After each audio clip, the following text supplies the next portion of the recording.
ಅವರ ಅನುಭವ ಮಂಟಪಕ್ಕೆ ಅವರು ಬಡವ ಬಲ್ಲಿದರಿಗೂ ಸಮಾನತೆ ನೀಡಿದರು. ಜಾತಿ ಪದ್ಧತಿಯನ್ನು ವಿರೋಧಿಸಿ ಮಹಿಳೆಯರಿಗೆ ಸಮಾನತೆ ನೀಡಿದರು. ಕಾಯಕವೇ ಕೈಲಾಸ ಎಂಬುದಾಗಿ ದುಡಿಮೆಯನ್ನು ಒಂದೇ ಪೂಜೆಯಾಗಿ ಪರಿಗಣಿಸಿದರು. ಬಸವಣ್ಣನವರು ಕನ್ನಡ ನಾಡಿನ ಹೆಮ್ಮೆ. ಅವರ ಆದರ್ಶಗಳು ಇಂದಿಗೂ ಪ್ರಸ್ತುತವಾಗಿವೆ. ಮಹಿಳೆಯರ ಶಿಕ್ಷಣ ಮತ್ತು ಸಬಲೀಕರಣಕ್ಕೆ ಒತ್ತು ನೀಡಿದರು. ಬಸವಣ್ಣನವರ ವಚನ ಸಾಹಿತ್ಯ ತತ್ವಗಳು ಕನ್ನಡ ಸಾಹಿತ್ಯಕ್ಕೆ ಅಮೂಲ್ಯವಾದ ಕೊಡುಗೆಯಾಗಿದೆ. ಬಡವರ ಮತ್ತು ದಲಿತರ ಉದ್ಧಾರಕ್ಕಾಗಿ ಶ್ರಮಿಸಿದರು. ಬಸವಣ್ಣನವರ ಆಧ್ಯಾತ್ಮಿಕ ತತ್ವಗಳು ಇಂದಿಗೂ ಪ್ರಸ್ತುತವಾಗಿವೆ ಮತ್ತು ಜನರ ಜೀವನವನ್ನು ಪ್ರಭಾವಿಸುತ್ತಿವೆ. ಅವರ ನೆನಪಿನಲ್ಲಿ ಈಗ ನಿಮ್ಮ ಮುಂದೆ ನೃತ್ಯ ಮಾಡಲು 4ನೇ ತರಗತಿಯ ವಿದ್ಯಾರ್ಥಿಗಳು ಬರಲಿದ್ದಾರೆ. ಶರಣು ಶರಣಾರ್ಥಿ.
ಶಿವನೆಂಬರು ನಾದಪ್ರಿಯ ಶಿವನಲ್ಲವಯ್ಯ, ವೇದಪ್ರಿಯ ಶಿವನೆಂಬರು ವೇದಪ್ರಿಯ ಶಿವನಲ್ಲವಯ್ಯ, ನಾದಪ್ರಿಯ ಶಿವನೆಂಬರು ನಾದಪ್ರಿಯ ಶಿವನಲ್ಲವಯ್ಯ, ವೇದಪ್ರಿಯ ಶಿವನೆಂಬರು ವೇದಪ್ರಿಯ ಶಿವನಲ್ಲವಯ್ಯ. ನಾದ ಮಾಡಿದ ರಾವಣಕ್ಕೆ ಅರೆ ಆಯುಷ್ಯವಾಯಿತು, ವೇದವನೋದಿದ ಬ್ರಹ್ಮನ ಶಿರವು ಹೋಯಿತು.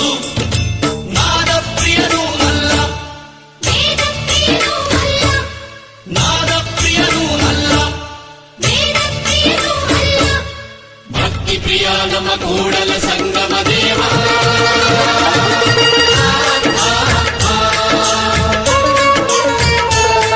ನಿಮ್ಮ ಶರಣರಿಗೆ ಶರಣೆಂಬುದು ಕರುಣಿಸು ಕೂಡಲ ಸಂಗಮ ದೇವ, ನಿಮ್ಮ ಶರಣರಿಗೆ ಶರಣೆಂಬುದು ಕರುಣಿಸು ಕೂಡಲ ಸಂಗಮ ದೇವ, ನಿಮ್ಮ ಶರಣರಿಗೆ ಶರಣೆಂಬುದು ಕರುಣಿಸು ಕೂಡಲ ಸಂಗಮ ದೇವ.